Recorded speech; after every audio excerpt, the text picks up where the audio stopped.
कालू कौआ जंगल का सबसे अमीर पंछी था और वो अभी तक कुंवारा भी था। इसीलिए जंगल के सभी कौवियाँ कालू से शादी करने के सपने देख रही थीं।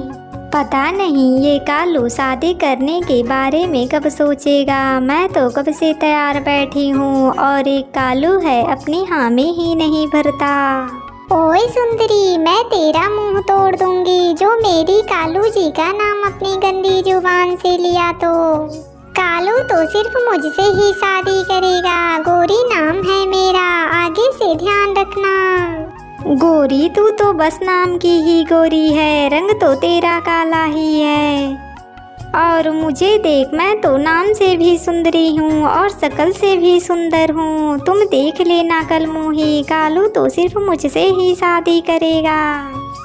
सुंदरी की बच्ची, तेरी इतनी मजाल जो तू गोरी का मजाक उड़ाए। रुक जा, तुझे अभी मैं बताती हूँ, तुझे तो मैं जिंदा नहीं छोड़ूंगी। इतना कहते ही गोरी कवि सुंदरी के गाल पर थप्पड़ लगाती है और सुंदरी भी गोरी पर हमला करती है। इस तरह दोनों कवियों में झगड़ा हो जाता है। पास बैठे मिट्ठू तोता उनकी सारी बातें सुन रहा था, लेकिन झगड़ा देखकर उनके पास आकर उनको रोक लेता है। आप दोनों आपस में क्यों लड़ रही हैं? आप एक बार जाकर कालू से पूछ लें कि वो किससे शादी करना चाहता है। ये बात तो मैंने सोची ही नहीं। चल कल मोही कालू के पास चलते हैं और अभी दूध के दूध और पानी के पानी हो जाएगा। फिर दोनों कवियाँ जल्दी से कालू के पास चली जाती हैं और दोनों ही अपनी अपनी बातें बता देती हैं। कालू कौआ भी थोड़ी देर सोच में पड़ जाता है। तो ये समस्या है तुम दोनों की। हाँ कालू, आप इस सुंदरी को बता दीजिए कि आप मुझसे ही शादी करोगे, इस कल मोही से नहीं। हाँ कालू जी, आज आप फैसला सुना ही दीजिए, वरना ये गोरी की बच्ची मुझसे रोज रोज झगड़ा करती रहेगी। सुंदरी कवि, गोरी कवि, अभी के लिए आप अपने घर जाएं। कल सुबह मैं आपको अपना फैसला सुना दूंगा। कालू की यह बात सुनकर दोनों वहां से चली जाती हैं, लेकिन कालू कौआ तो बहुत बड़ी दुविधा में पड़ जाता है। अब मैं क्या करूं? ये कैसी समस्या आ गई है मुझ पर। गोरी कवि भी सुंदर हैं और सुंदरी कवि भी सुंदर हैं। मैं किससे शादी करूं? हाँ, एक काम करता हूँ, टुनटुनी चिड़िया के पास जाता हूँ। वो इसका कोई ना कोई उपाय जरूर बता देगी। ऐसे विचार कर कालू कौआ टुनटुनी चिड़िया के घर जाता है। अरे कालू भैया, कोई काम था तो मुझे बुला लिया होता, आपने यहाँ आने की तकलीफ क्यों की? टुनटुनी चिड़िया, मैं बहुत बड़ी दुविधा में पड़ा हुआ हूँ। गोरी कवि और सुंदरी कवि दोनों ही मुझसे शादी करना चाहती हैं और आपस में लड़ती भी हैं। मैं किससे शादी करूँ? किसको हाँ करूँ और किसको ना करूँ? मुझे कुछ समझ में नहीं आ रहा है। लेकिन कालू भैया, मैं इसमें क्या कर सकती हूँ? टुनटुनी, तुम तो जंगल की सबसे समझदार पंछी हो। अब तुम ही मुझे बताओ, मैं किससे शादी करूं?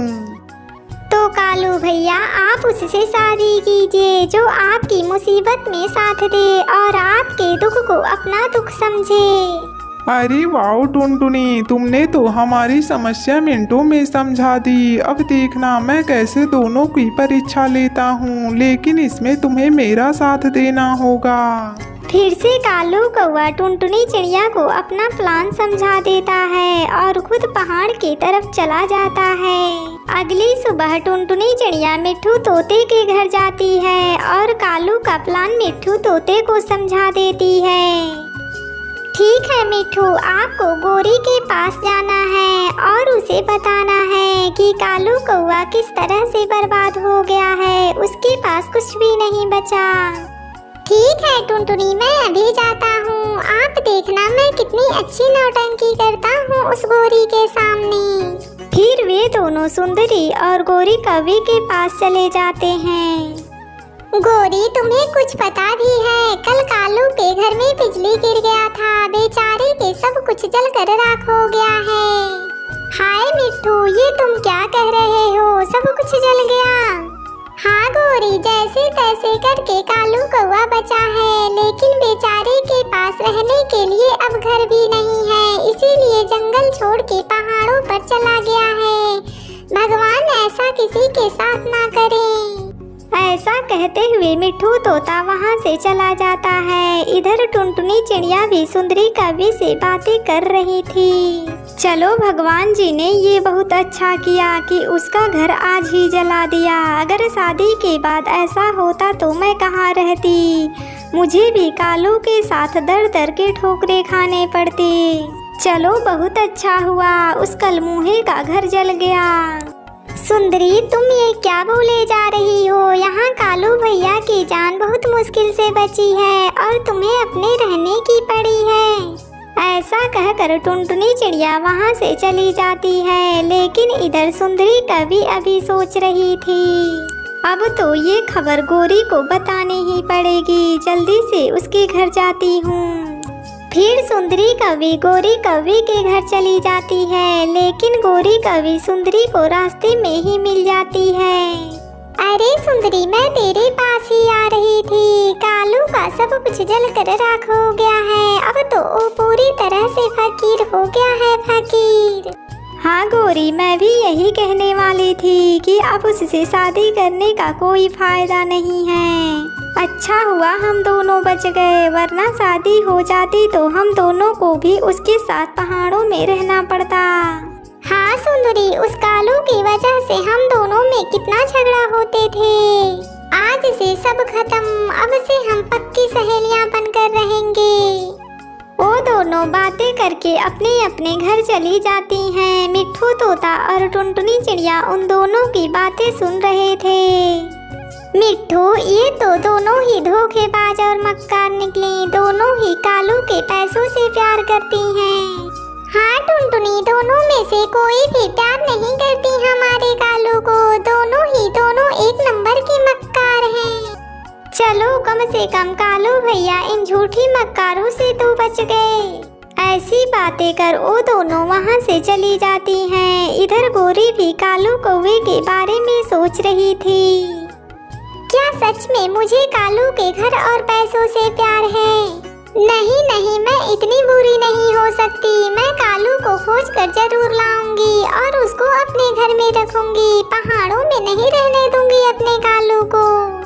ऐसे सोचते हुए गोरी कालू को खोजने पहाड़ों की तरफ चली जाती है और कालू को खोज लेती है। अरे गोरी, तुम यहाँ, तुम्हें तो पता होगा कि कुछ नहीं रहा मेरे पास। अब मैं जंगल का सबसे गरीब पंछी रह गया हूँ। कालू जी, आप सही सलामत हैं। मेरे लिए यही काफी है। अब मैं तुम्हें यहाँ अकेले इस जंगल में नहीं रहने दूंगी। आप चलो मेरे घर। गोरी की ऐसी बातें सुनकर कालू कौवा गोरी से शादी करने का ठान लेता है और वो दोनों अपने जंगल लौट आते हैं और खुशी खुशी शादी करते हैं। अरे गोरी, तू क्या पागल हो गई है जो इस फकीर कौवे से शादी कर रही है? सुंदरी, मैं भी तेरे ही तरह सोचती थी, लेकिन दुनिया में सब कुछ पैसा ही नहीं होता। कालू बच गया तो सब कुछ दोबारा से आ जाएगा। गोरी कभी दोबारा से कुछ नहीं आएगा। सब कुछ कालू के पास ही है। लेकिन वो कैसे मिट्ठू? सब कुछ तो जल कर राख हो गया था, अब कहाँ से आ जाएगा? सुंदरी, कुछ नहीं जला था, वो सब एक झूठ था। तुम दोनों का परखने के लिए गोरी कवि ने यह साबित किया कि कालू कौवे से वो सच्चा प्रेम करती है, ना कि तुम्हारी तरह उसकी धन दौलत से। ये सुनकर सुंदरी और गोरी दोनों चौंक जाते हैं। तभी कालू उसे सब कुछ बताता है। हाँ सुंदरी, मैंने तुम दोनों की परीक्षा ली जिसमें तुम फेल हो गई। तुमने ये जता दिया तुम कितनी लालची कौवी हो और गोरी कौवी मन की बहुत साफ हैं, इसीलिए मैं गोरी जी से शादी करूँगा। फिर वे दोनों खुशी खुशी शादी कर लेते हैं। सुंदरी अपने किए पर बहुत पछता रही थी।